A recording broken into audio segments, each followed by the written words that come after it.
हमारी कायनात के अंदर मौजूद मल्टीवर्स का कॉन्सेप्ट एक ऐसी थ्योरी जो कि ये कहती है कि हमारी कायनात मल्टीवर्स पर मुश्तमिल है। जो कुछ हम यहाँ पर कर रहे हैं उसका अपोजिट किसी और कायनात में हो रहा है और हम दोनों का वजूद आपस में कनेक्टेड है स्ट्रिंग के थ्रू। तो चलिए इसी को समझते हैं। मेरा नाम है दानिश और आप देख रहे हैं फॉक्सर एक्स।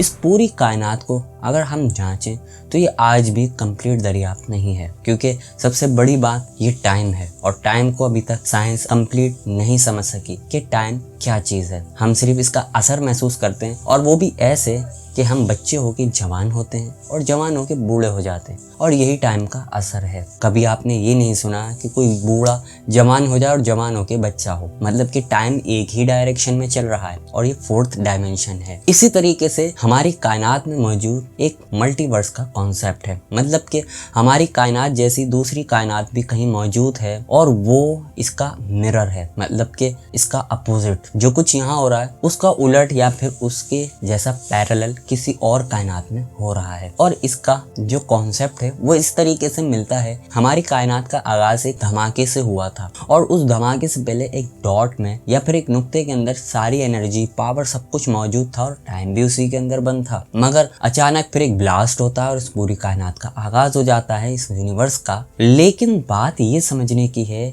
कि इस ब्लास्ट को करने में भी किसी सोर्स का हाथ जरूर था, क्योंकि किसी ने इसको ऑर्डर दिया और ऑर्डर देने के बाद ही ये सब कुछ हुआ। मतलब कि कोई ऐसी एनर्जी, ताकत, कुव्वत मौजूद थी जिसने इस धमाके को कराने का ऑर्डर दिया। वो कौन है इसको आज तक साइंस नहीं जान सकी और साइंस यही कहती है कि इसकी अपोजिट जरूर कोई ना कोई कायनात मौजूद है, क्योंकि ये सब कुछ ऐसे ही नहीं हुआ और जो कुछ इस कायनात में फैल रहा है उसके अपोजिट कायनात में भी वैसा ही कुछ हो रहा होगा। क्योंकि हमारी कायनात जिस तरीके से, जिस सीक्वेंस से फैल रही है वो एक ही डायरेक्शन में है, मतलब कि टाइम की तरह। जिस तरह टाइम एक ही डायरेक्शन में चल रहा है और हमारी कायनात भी एक ही डायरेक्शन में फैलती ही चली जा रही है। और इसका एक सबूत और मिलता है और वो ये है कि हमारी कायनात के अंदर मौजूद स्ट्रिंग्स मल्टी डायमेंशंस में वाइब्रेट करते हैं और ये पूरी कायनात इन बारीक स्ट्रिंग पर ही खड़ी है। इसका मतलब जो कुछ इस कायनात में होता है वो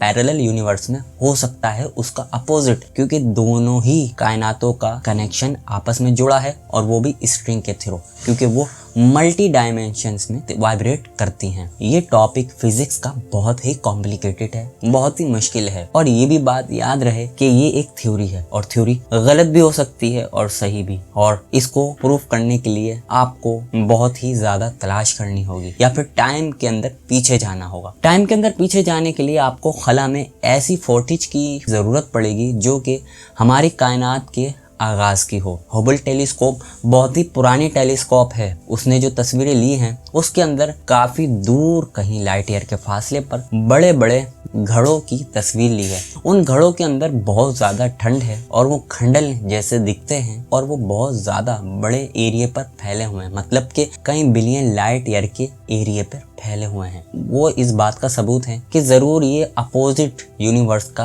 रास्ता है। अगर कोई उस तक पहुंच जाए तो जरूर वो हमारी अपोजिट कायनात का सुराग जान लेगा, लेकिन ये बहुत ज्यादा दूर है। फिलहाल अभी तक साइंस इसको जांचने में नाकाम रही है और ये थ्योरी अभी तक सिर्फ एक थ्योरी ही है। उम्मीद करता हूँ आपको ये छोटी सी वीडियो पसंद आई होगी। अगर पसंद आई है तो वीडियो को लाइक कीजिए, चैनल को सब्सक्राइब कीजिए और नेक्स्ट वीडियो आप किस पर देखना चाहते हैं ज़रूर कमेंट में बताइएगा। मैं मिलूंगा फिर एक नई इंटरेस्टिंग वीडियो के साथ। अपना ख्याल रखिएगा एंड गुड बाय।